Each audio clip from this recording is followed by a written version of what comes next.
স্কুলের সামনে জল জমে থাকে, পাঁচিলটা পড়ে গেছে দীর্ঘদিন, টিনের চাল দিয়ে জল পড়ে, সাপের উৎপাতও আছে, রাস্তার পাশে স্কুলের ঝুঁকি আছে। সন্তানদের জীবন বাঁচাতে স্কুল ভালো করতে রাস্তা অবরোধে সামিল হলেন অভিভাবকরা। স্কুল বন্ধ করে পড়ুয়াদের নিয়ে রাস্তা অবরোধ। পান্ডুয়ার জায়ের হাটতলা মোড়ে 23 নম্বর রোড অবরোধ করেন স্থানীয় বাসিন্দারা ও অভিভাবকরা। অবরোধের জেরে যান চলাচল বন্ধ হয়ে পড়ে। পান্ডুয়া থানার পুলিশ গিয়ে অবরোধকারীদের বোঝানোর চেষ্টা করে। অভিভাবকদের অভিযোগ, পান্ডুয়ার নারকেল সান্ডা প্রাথমিক স্কুলের বেহাল অবস্থা গত 5 বছর ধরে। টিনের চাল ফুটো হয়ে জল পড়ে, বৃষ্টি হলেই 1 হাঁটু জল জমে থাকে স্কুলের সামনে। সাপ ঢোকে, গত বছর একটি বাচ্চাকে সাপে কামড়ে উঠছিল। স্থানীয় পঞ্চায়েত প্রধান ব্লকে জানিয়েও কোনো কাজ হয়নি। লিখিত আবেদন জানানো হয়েছে, যে কোনো সময় ঘটতে পারে বড় দুর্ঘটনা, তাই বাচ্চাদের কথা ভেবে পথ অবরোধ করেন তারা।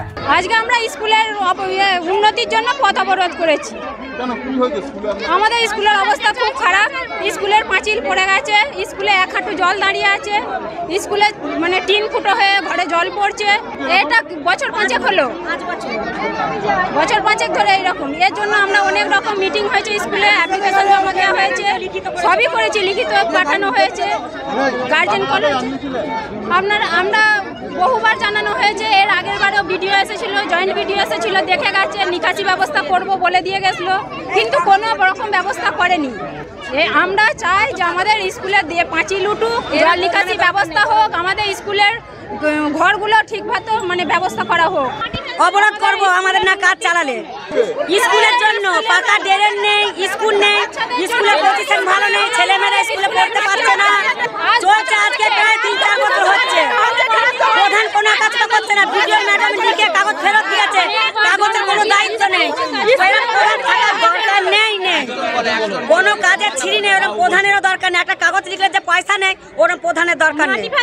একটা স্কুলে মাটি ফেলা নেই, একটা পাকা ড্রেন নেই, একটা ছেলে মেয়েদের ভালোভাবে পড়াশোনা নেই, একটা রাস্তাঘাট নেই, একটা আমাদের চলার পর্যন্ত ভালো রাস্তা নেই।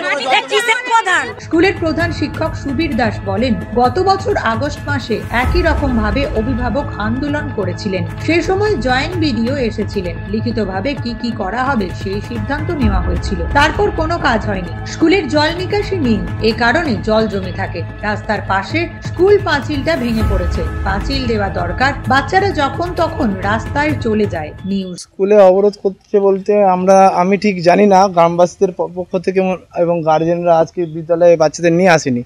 ওরা নাকি শুনলাম রাস্তা অবরোধ করতে গেছে, এই স্কুলে জল জমছে, স্কুলে পাঁচিল নেই, বাচ্চারা যে কোনো সময় বেরিয়ে গিয়ে বড় বিপদ হতে পারে, সেই জন্যে তারা গেছে। গার্জেনরা, সমস্ত গার্জেন এবং গ্রামবাসীরা, বাচ্চারা তাদের দাবি নিয়ে পথ অবরোধ করতে গেছে। এটা দীর্ঘ 5 বছর প্রায় এই স্কুলটা এইভাবে পড়ে আছে।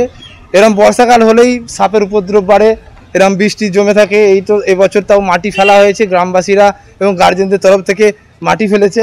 মাটি ফেলার পর এখন তো কম জল দেখা যাচ্ছে, কিন্তু গত বছর পর্যন্ত হাঁটু পর্যন্ত জল। বাচ্চারা সেই মশা মাছি ওর ওপর দিয়েই বাচ্চারা হেঁটে হেঁটে পায়খানা বাথরুম যায়, এই ভিজে যায়, পড়ে যায়।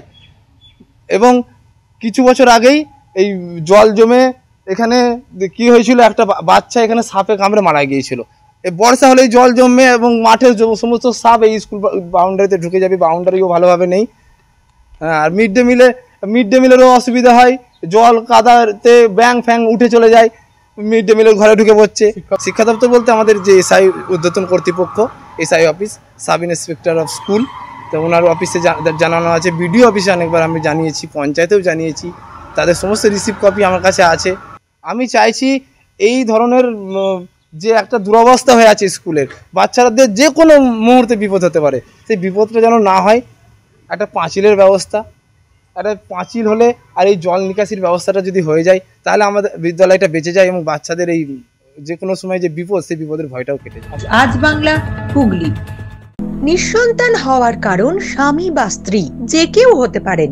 IVF এর অ্যাডভান্স সায়েন্স আর এক্সপার্ট কেয়ার লক্ষ লক্ষ কাপেলের স্বপ্ন সার্থক করেছে। তাই বন্ধাত্বকে হারাতে আপনাদের অবশ্যই আসতে হবে আরামবাগ প্রাণ IVF ফার্টিলিটি সেন্টারে। এখানে চিকিৎসা করিয়ে অনেক দম্পতি সন্তানের মুখ দেখেছেন। আমাদের ঠিকানা আরামবাগ, বসন্তপুর, আমতলা, বিবেকানন্দ পল্লী, 2 নম্বর রেলগেটের পাশেই। মোবাইল নাম্বার 78 7865858781 অথবা 7908098172।